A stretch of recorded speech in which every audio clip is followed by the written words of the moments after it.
La fragancia a jazmín y sándalo flotaba con una elegancia artificial en el comedor de la residencia de los Aranda, una mansión de diseño minimalista situada en las colinas de Monterreal.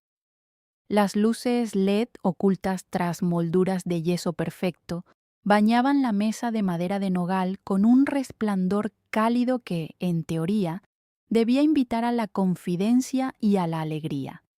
Sobre el mantel de lino gris piedra, los platos de porcelana de Limoges y las copas de cristal de Bohemia esperaban el siguiente brindis de una noche que parecía destinada a ser otro triunfo social para Beatriz.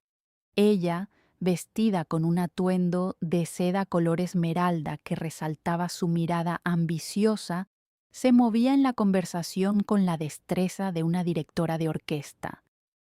A su lado, Julián, su esposo durante los últimos 12 años, permanecía en un silencio cortés, sosteniendo su copa de vino tinto con una mano firme, aunque sus ojos no reflejaban el mismo brillo que los de su mujer. Los invitados, 3 parejas de la alta sociedad local, reían ante las anécdotas de viajes y negocios, sumergidos en esa burbuja de privilegio donde las apariencias son la única moneda de curso legal.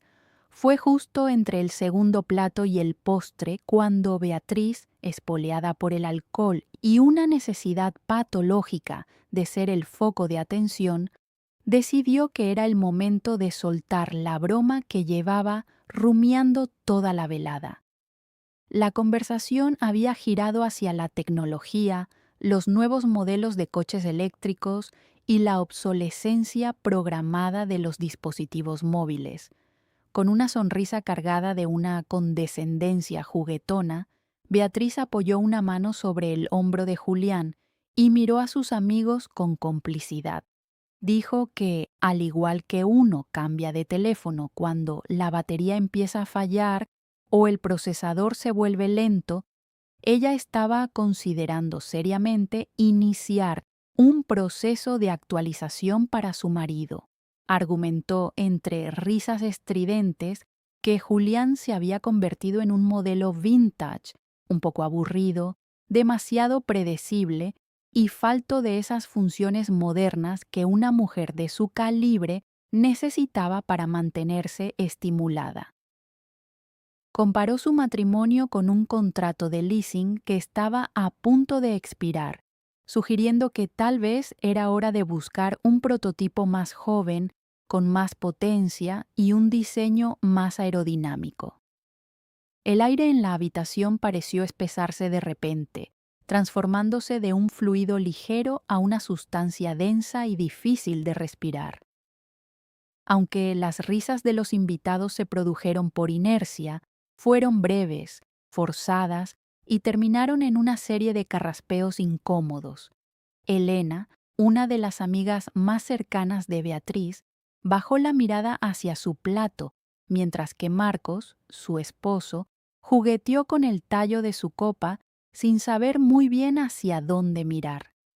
La broma había cruzado esa línea invisible que separa la complicidad de la humillación pública.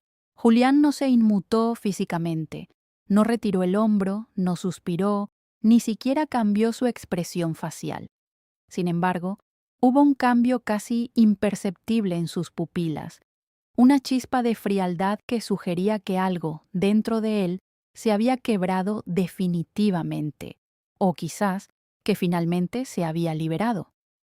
La tensión se volvió palpable, como una cuerda de violín tensada al límite, vibrando con un sonido que solo él podía escuchar por completo.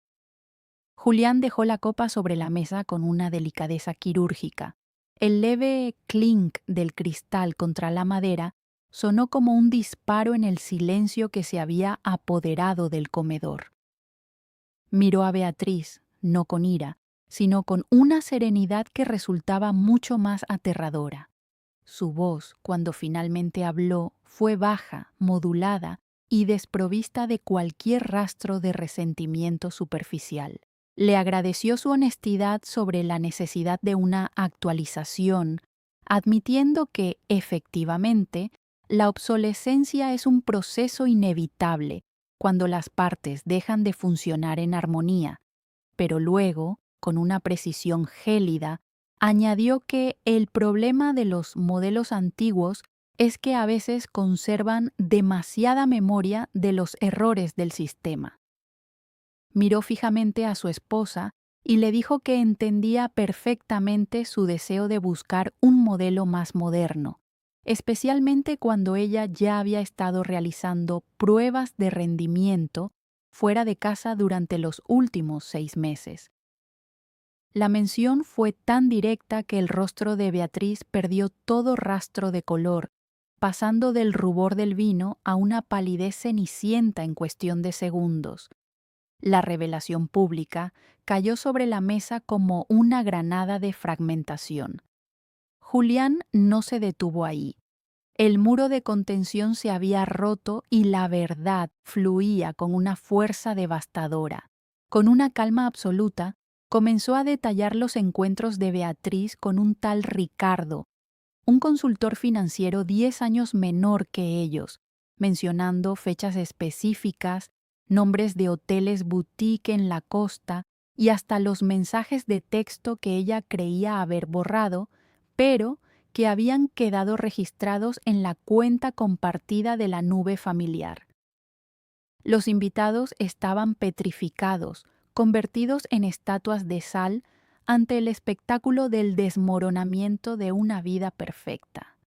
Julián describió cómo había observado el engaño no desde la desesperación, sino desde la decepción más profunda, esperando a ver hasta dónde llegaría la audacia de Beatriz antes de que ella misma decidiera destruir lo que quedaba de su dignidad en una cena frente a sus amigos más íntimos. La humillación de Beatriz fue absoluta. Intentó balbucear una defensa, una negación que nació muerta en su garganta, mientras las lágrimas de frustración y vergüenza empezaban a nublar sus ojos. El silencio que siguió a las palabras de Julián fue un vacío absoluto, un juicio silencioso dictado por los presentes que, aunque amigos de ambos, no podían ocultar el horror ante la frialdad de los hechos expuestos. Julián se puso de pie con una elegancia que contrastaba con el desorden emocional que reinaba en la sala. No hubo gritos, ni platos rotos, ni escenas dramáticas de telenovela. Simplemente se ajustó la chaqueta, pidió disculpas a los invitados por haber arruinado el postre y anunció que sus maletas ya estaban en el coche desde la tarde. Les informó que la casa, esa estructura de cristal y acero que Beatriz tanto amaba, ya estaba en manos de los abogados para su liquidación inmediata, pues el contrato de leasing al que ella se refería no solo había expirado, sino que había sido cancelado por incumplimiento grave de las cláusulas de lealtad. El sonido de sus pasos alejándose por el pasillo de mármol resonó como una cuenta atrás.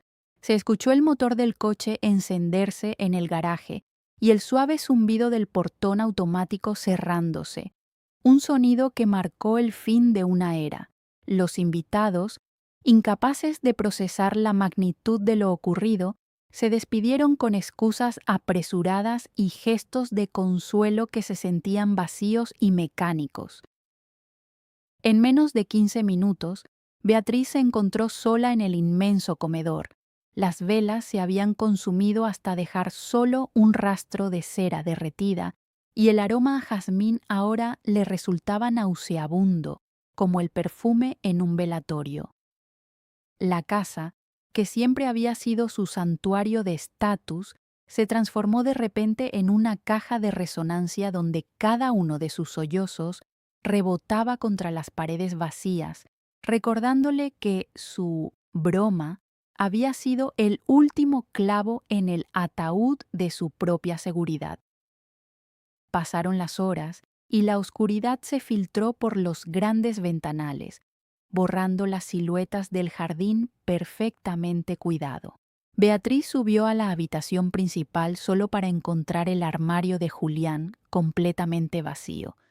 No quedaba ni una corbata, ni un reloj, ni una sola fotografía de ellos dos en las mesitas de noche. Él se había llevado su presencia de forma tan meticulosa que parecía que nunca hubiera existido en aquel espacio. Al sentarse en el borde de la cama, el peso de la verdad comenzó a aplastarla. No era solo la pérdida del esposo que despreciaba en público, pero necesitaba en privado. Era la pérdida de su identidad, de su posición social y de la red de mentiras que había tejido con tanta confianza. Se dio cuenta de que la actualización que tanto bromeaba buscar ya no era una opción, porque se había quedado sin el soporte fundamental sobre el que construía su mundo. El eco de sus propias palabras, aquellas sobre el modelo viejo y la tecnología superior, volvía a ella con un tono sarcástico. La realidad le mostraba que Julián nunca fue el modelo obsoleto, sino el arquitecto silencioso que mantenía la estructura en pie, mientras ella se dedicaba a decorar las grietas con adornos baratos. La verdad, despojada de adornos, era que su infidelidad no había sido un secreto tan bien guardado como ella creía, y su arrogancia había sido el cebo perfecto para su propia caída. La soledad de la casa vacía se convirtió en un espejo donde solo podía ver sus propios errores, amplificados por el silencio sepulcral de una mansión que ya no era un hogar, sino un monumento a su propio fracaso. Al amanecer, Beatriz seguía sentada en el mismo lugar, observando cómo la primera luz del día revelaba el polvo que flotaba en el aire, partículas diminutas que antes pasaban desapercibidas. El peso de la verdad era ahora una carga física, un dolor en el pecho que ninguna actualización podría aliviar. Se dio cuenta de que algunas cosas, una vez rotas, no pueden repararse con una versión más nueva y que la lealtad y el respeto no son funciones de un software que se puedan descargar a voluntad. Julián se había ido para siempre, llevándose consigo no solo su futuro, sino también el respeto que ella alguna vez tuvo por sí misma. El vacío del hogar era el reflejo exacto del vacío de su vida, una lección aprendida de la manera más pública y cruel posible, donde una simple broma terminó por revelar el costo real de la traición y la superficialidad. La mujer que quería un modelo nuevo se encontró, finalmente, con que ella misma se había vuelto irrelevante en la vida del único hombre que realmente la había conocido y, a pesar de todo, la había sostenido hasta que ella misma decidió soltar la cuerda.